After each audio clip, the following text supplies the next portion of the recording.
এক বাদশার দরবারে একদিন একটা লোক এসে বলল, জাহাপনা, একটা চাকরির আমার ভীষণ প্রয়োজন, দয়া করে আমাকে একটি চাকরি দিন। বাদশাহ লোকটিকে জিজ্ঞেস করলেন, তোমার কি যোগ্যতা আছে?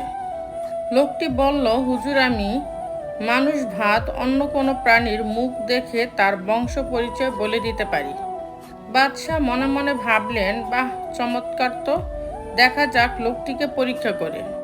তিনি লোকটিকে তার ঘোড়ার আস্তাবলের ব্যবস্থাপক নিযুক্ত করলেন। কিছুদিন পর বাদশাহ লোকটিকে দরবারে তলব করে তার প্রিয় ঘোড়াটি সম্পর্কে জানতে চাইলেন।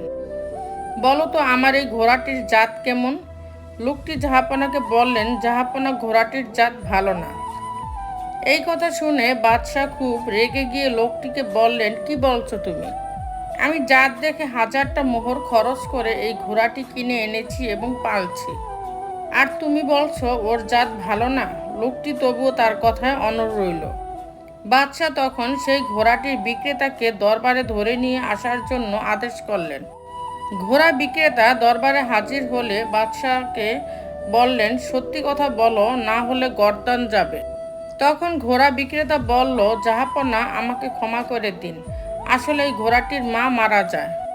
ও যখন খুব ছোট ছিল, তাই তখন থেকে আমি ওকে গরুর দুধ খাইয়ে বড় করেছি।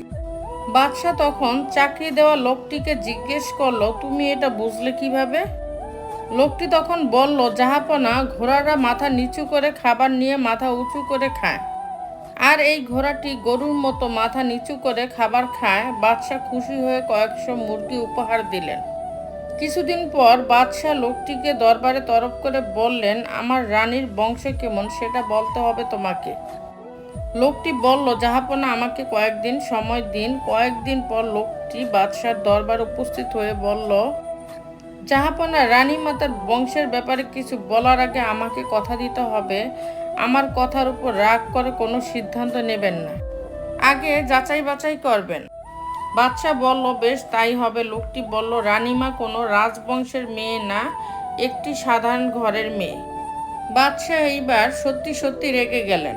তিনি নিজে দেখে শুনে মা বাবার পছন্দসই অন্য রাজ্যের বাদশাহের মেয়েকে বিবাহ করে এনেছিলেন।